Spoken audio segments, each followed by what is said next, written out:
Let's be honest. Seeing layoffs every time you open the news app can really get to you, especially if you're in tech. Oh, tell me about it. All those headlines. It's hard not to feel a little anxious. Right.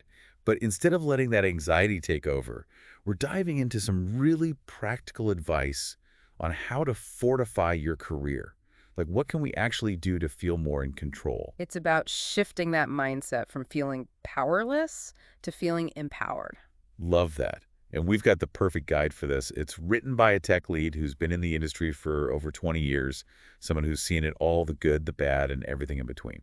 So he's got some real world wisdom to share. Did he write this for like a specific audience? He did. Or He actually wrote it for a tester named Krishna. Mm. And, Krishna was feeling that same layoff anxiety that a lot of people are feeling right now. He wanted concrete advice, not just platitudes. Well, I have to say, this guide definitely doesn't sugarcoat things. It dives right into what it calls external factors, all those big things happening in the tech world. Right. And the things that we can't really control, like no matter how much we want to, we can't just, like, stop AI from happening or magically fix the economy overnight. Exactly. It's like trying to control the weather. And it's interesting, the guide uses a really powerful example. The dot-com bubble burst back in the 2000s. Oh, yeah. That was a wild time. Lots of ups and downs. For sure. So for those of us who maybe weren't around back then or who are still a little fuzzy on the details, can you give us a quick refresh? What exactly happened? Well, in the simplest terms, the dot-com bubble was a time when there was this insane amount of investment in internet companies. Because everyone thought the internet was the future. Yeah. Exactly. But the thing is, a lot of these companies, they were overvalued and they didn't have solid business plans.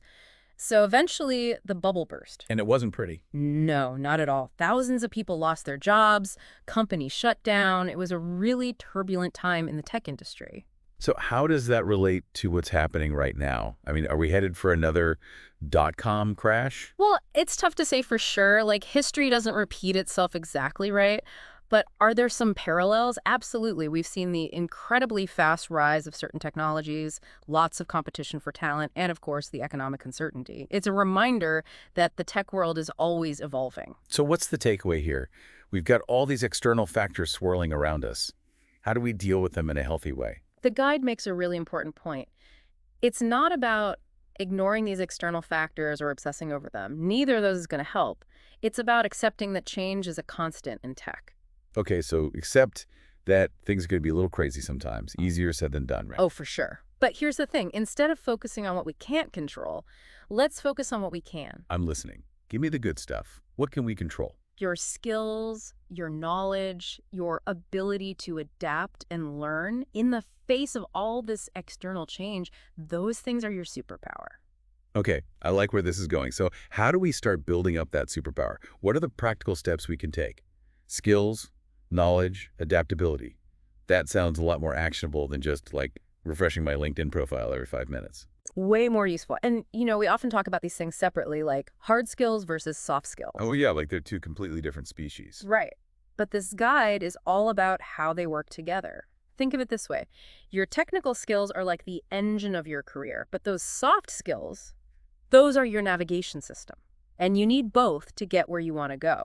Okay, I'm digging this analogy. So for us QA engineers, what are some of those key navigation skills we need to be focusing on, especially now?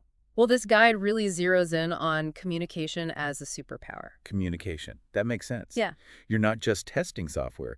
You're also communicating those findings to developers, to product managers. Exactly. And you have to be able to explain sometimes really complex technical stuff in a way that everyone understands, even if they don't eat, sleep, and breathe code like some of us. It's like you're the translator. Yes. And when things get a little, stressful, like when there's pressure to release a new feature or maybe, those layoff rumors are swirling. That's when clear communication becomes even more important. 100%. Imagine you're in a meeting and everyone's stressed about a bug. Maybe it's even impacting users. If you can calmly explain what's going on, how serious it is, and what the plan is to fix it, that can totally change the whole mood. You become the voice of reason. Exactly. And good communication often goes hand in hand with, you guessed it, problem solving. And this guide actually gives some pretty cool frameworks you can use to get better at this. Things like the 5 whys and the fishbone diagram. Have you ever used those? I've definitely heard of them, yeah. They're all about, Digging deeper, right? Not just fixing the symptom of a problem, but really figuring out the root cause. Exactly. So imagine you're in that bug triage meeting and no one can figure out why this one thing is happening. Using a framework like the five whys can help everyone think more strategically. Instead of just pointing fingers and getting defensive. Exactly. And then, of course, there's adaptability. Which, let's be real, is super important in the tech world. Absolutely. Things change so fast. New tools pop up every day, methodologies evolve, maybe your whole team structure gets a makeover. You've got to be able to roll with it. It's like that saying, the only constant is change. Right. So embrace it. And I love how this guide puts it, don't argue with your wife. Okay, hold on. Yeah. I'm all for relationship advice, but how does that relate to being a better QA engineer? Think about it. It's about choosing your battles, knowing when to stand your ground and when to be open to new perspectives. Sometimes it's better to listen and learn than dig in your heels. So in the tech world, that might mean being open to a new testing framework, even if it means learning something totally new, or being willing to pivot when a project changes direction, which, let's face it, happens all the time. All the time. And this idea of adaptability actually connects to what the guide says about leadership. Leadership. I thought we were talking about like being a good team player, not necessarily being the boss. And that's the point. You don't need a fancy title to be a leader. It's about taking initiative, mentoring others, being the person people trust to figure things out. It's about leadership from within, regardless of your role. So if you master a new testing tool, for example, you could share that knowledge with your team. Exactly. Maybe you host a little brown bag lunch session or create a quick cheat sheet.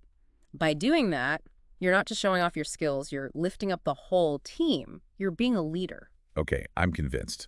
Leadership isn't about climbing the corporate ladder. It's about being a truly valuable member of the team. And when you combine all these things, the technical expertise, those crucial communication and problem-solving skills, the ability to adapt and even lead from within you, build something really powerful, emotional intelligence. Emotional intelligence. Okay, so we're not just talking about acing a technical interview. We're talking about like understanding our own emotions and how they affect our work. Exactly. It's like being able to hit pause on those moments where you feel like freaking out and choosing a more, I don't know, a more helpful response. Okay, so using that pause button when, say, you see another layoff announcement and you feel that wave of panic rising, what do you do instead of letting it take over? Instead of going down that rabbit hole of what ifs, you acknowledge the feeling. You say, okay, I'm feeling anxious right now, and that's totally understandable. But then you channel that energy into something positive. Like maybe updating your resume or finally finishing that online course you've been putting off? Exactly. Action is the antidote to anxiety. But here's where EQ gets even more interesting in a workplace setting. It's not just about managing your own emotions. It's also about understanding what other people are feeling, reading the room. Well, that makes sense, especially if you're working closely with developers and maybe a bug you found ends up causing a bit of tension.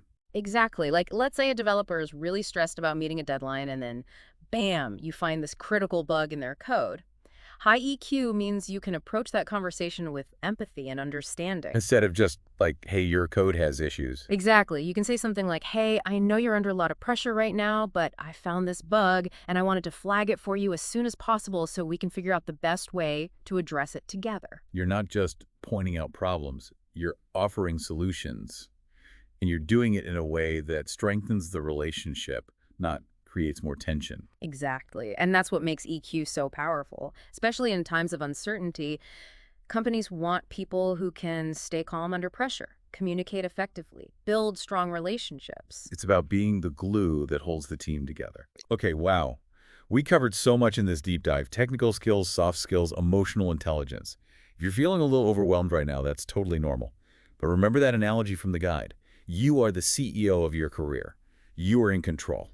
And like any good CEO, you have to be strategic, think long-term, and never stop learning and growing. Exactly. So instead of feeling tossed around by the ever-changing tech world, we can learn to ride those waves, adapt to new challenges, and even thrive in the face of uncertainty. We're not just QA engineers, we're problem solvers, we're communicators, we're leaders, and that's a really powerful place to be. Absolutely. That's a wrap on this deep dive into layoff-proofing your QA career. We hope you found it insightful, empowering, and maybe even a little bit inspiring. Remember, knowledge is power, and the more you invest in yourself and your skills, the more resilient and future-proof your career will become. What resonated most with you? What actions are you ready to take? Until next time, keep learning, keep growing, and keep diving deep.